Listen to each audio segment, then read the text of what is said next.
Everyone, welcome back to FPL Fran. Today's video is going to be my match day 2 team selection. I'm planning to wildcard.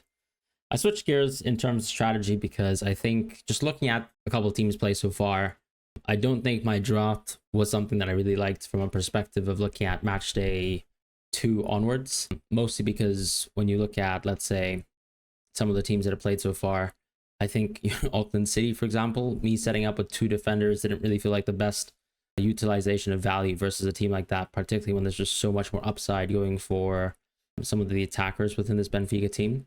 On top of that too, I think when I just think about, let's say, some of the other teams that we've seen so far, I think the Brazilian teams have impressed me a lot, and so I do want to invest a lot more into them where they have a lot of good defenders.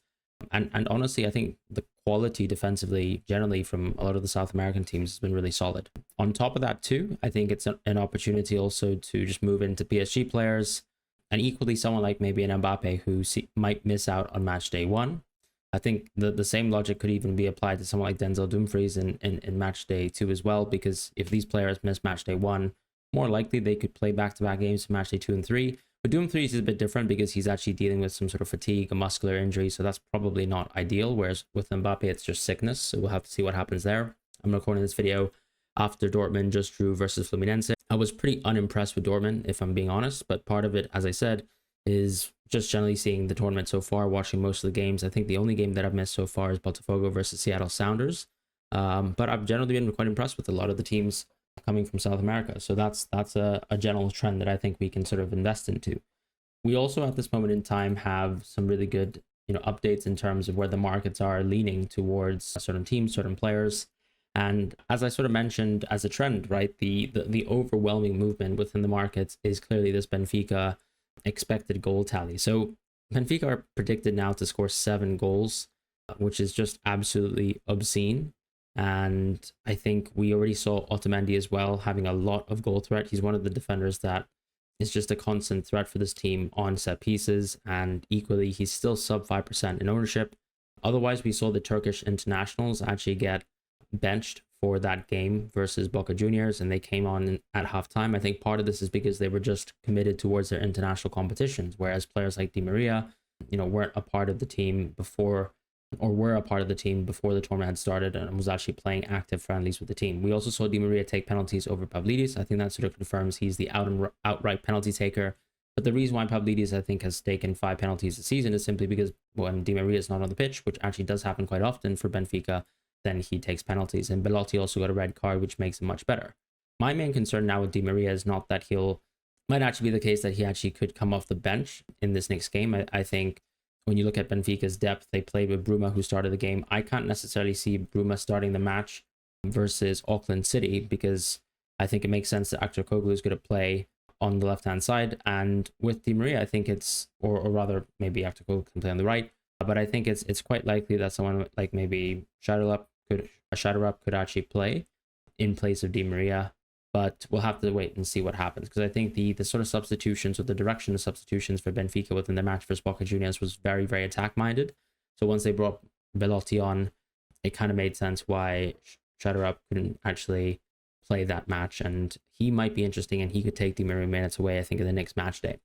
Otherwise, as I said, I think that there's a great opportunity to move into a lot of these really, really cheaply owned Brazilian players. I think we've already seen so far that the sub 5% rule pays a lot of dividends. The amount of defenders who have just gotten a clean sheet plus 2 points is crazy. And you can see it's not too hard to break this threshold. If you have the right amount of players, you also have unlimited captaincies now. So that's been a huge change. But other than Benfica, right, what I would say is I think the market odds for the Brazilian teams will continue to go higher. I think there have been a couple European teams that have been a little bit unimpressive. I would put Chelsea up there. To be quite honest, I thought LAFC played them really well. I also would have to mention that I think the 2 teams in Group A, in Inter Miami and Al Ahly, just really weren't impressive either. So that's why I think investing into the teams that don't play, or that are going to play them over the next 2 games, makes a lot of sense. We still haven't seen City and Juventus play, but they have an amazing game in match day 2, but less so in match day 3, where they face off against each other. And of course, there can be an element of rotation for all these teams. But as I said, I think we have some value in terms of some of the short-term picks, like, for example, Hakimi still looks brilliant for match day 2. When you look at, let's say, for example, the likes of an Mbappe, if he misses match day 1, as I said, that's going to be great. And so couple teams where we haven't seen them so far, and they could actually look better than anticipated. And I think Real Madrid falls very much so into that category. But without further ado, this is my draft. I'm actually going to go with Marquesan from Boca Juniors. And the idea here is not necessarily to target Bayern Munich in Matchday 2, but specifically, I think he's a very cheap goalkeeper with a really good Matchday 3. The whole purpose of the wild card here is that I have a good goalkeeper for Matchday 2 and Matchday 3 in Fabio, who just has 2 standard games, but Marquesan is, the absolute banker. And I also find it very hard to actually invest into the Boca Junior attackers, because Boca Juniors, you'll see, for example, Cavani came off the bench. A lot of the other players just tend to play 50, 60 minutes. There's very early substitutions that get used by the manager. And so I don't really like investing into Boca Juniors up until Matchday 3.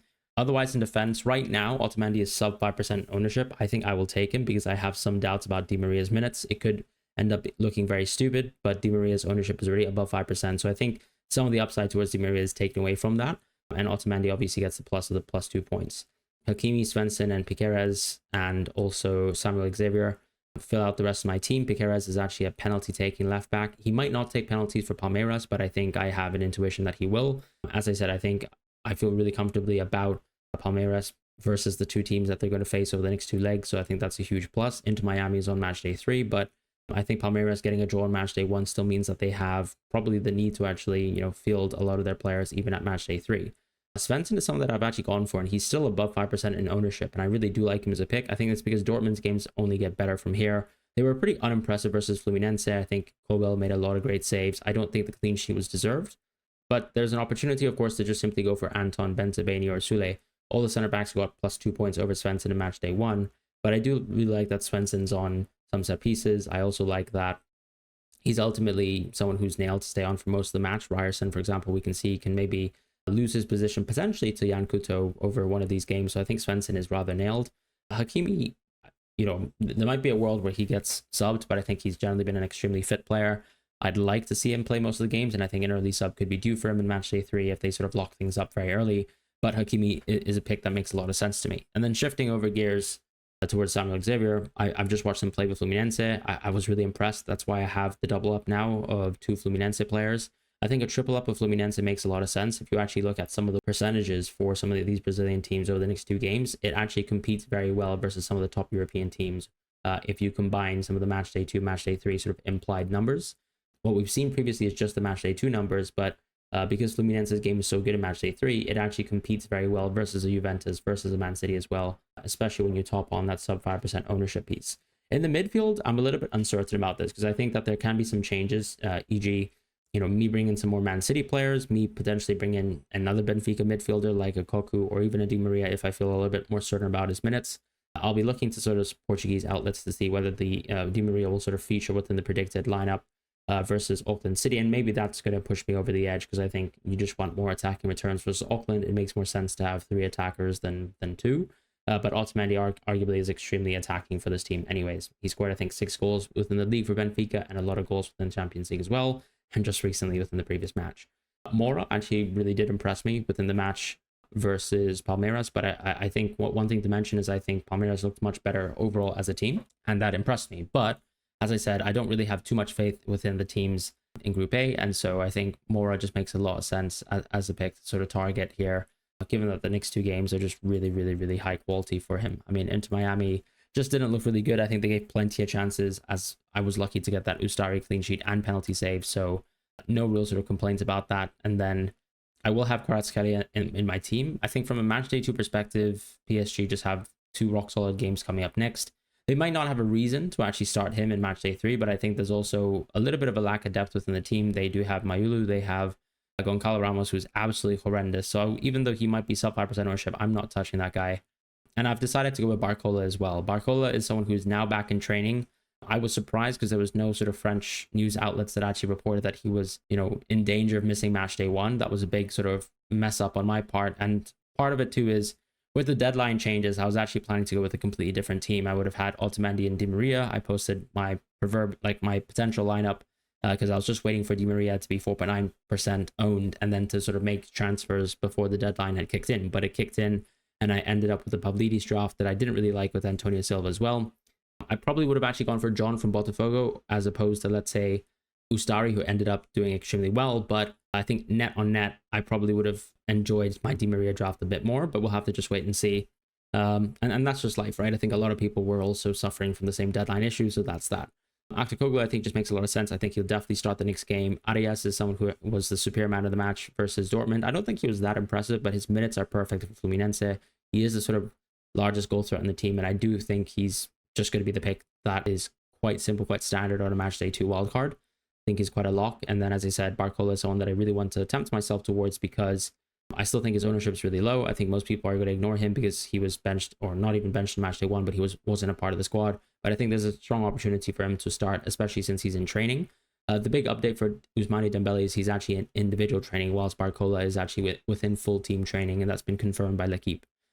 In the forward line, I'll definitely go Pavlidis, Haaland, and Mbappe. I think with the Mbappe piece, it really just comes down to, I have the opportunity, I suppose, to go for players like Alvarez and Guirassy, who on paper have better games, but Mbappe and Haaland are better players, and obviously that carries with much more goal scoring probabilities as long as they're going to play. And I think Haaland is someone who, for the most part, actually has perfect minutes most of the time, so I feel like his minutes are going to be quite safe. We'll see what happens, of course, because I could shift Haaland around, but I guess both him and Kvaratskhelia could be the source of my transfers in Matchday 3. The rest of the team I'm pretty happy with when it comes to Matchday 3 in terms of the safety of their minutes outside of Barcola. But at that point, I don't really mind taking hits because this game gives you way more points than any other fantasy game, and I think hits are actually worthwhile and valuable to use. So that's kind of the team as it stands. In defense, I will be reconsidering someone like Svensson, maybe to even shift off towards another defender who's sub 5%. There could be some value there.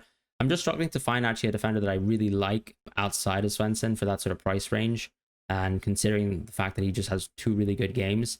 Yes, I'm now sort of passing up on players like maybe a Gatti or a Cambiasso, but I could shift back into them after I watch Juventus play, after I watch Man City play as well. And then within the midfield, I could even, feel the need to maybe just go for someone like maybe a Man City midfielder if we actually feel like that, Pep's going to play within a certain way and I get a certain gut feeling about how he's going to play some of the future games.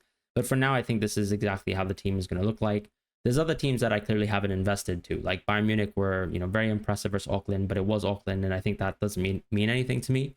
I do think the next 2 games are going to be rather tough, and the expected goals for Bayern Munich aren't that high still versus Boca Juniors. So whilst a lot of people will keep Olise, or even go towards Musiala and go for Muller, I think there's some, I guess, edge to knowing that Bayern have way too much depth, and that could be a plus in my favor as long as they don't spank teams up 6-0 and have a player score a hat-trick in 10 minutes. But I think, as we know, just different levels of opposition. And so I think that sort of Bayern rotation could maybe weaken some of the other players who choose to keep a Matchday 2 team going up until Wildcard 3. But that's obviously just a decision. And then there's also an opportunity to move into Atleti players as well. My issue with that Atletico Madrid, I think, is that the midfielders within that team aren't any good. Alvarez is the only forward that I like, but do I still like Haaland or Mbappe more than Alvarez? Yes. And then when it comes to defense, I don't think anyone is necessarily nailed for Atleti except for Marcos Llorente, but he's a midfielder in the game. And Javi Galan, I don't think I would say that he's guaranteed to start the next 2 matches in a row, because I think very much so Reinildo could actually just play a match, and that kind of already froze away, I think, the sort of upside of the pick in going for a potential fullback from a good team here who's sub 5% in ownership. And that's pretty much going to be the draft. I like Mora as well. He's the only sort of budget player here. But there's so many cheap Brazilian players that I think that's where the budget comes from. There's a lot of attacking upside from some of the players that I picked too. So I'm looking forward to that. And that's going to be my team section for Matchday 2. Thank you guys so much for watching. Right now, the rank is around 27k, but we've got hopefully a non-blanking captain to go, which should shoot me up a little bit. I did mistakenly, of course, go for Guerrero over Elise as a captaincy as a last-minute swing.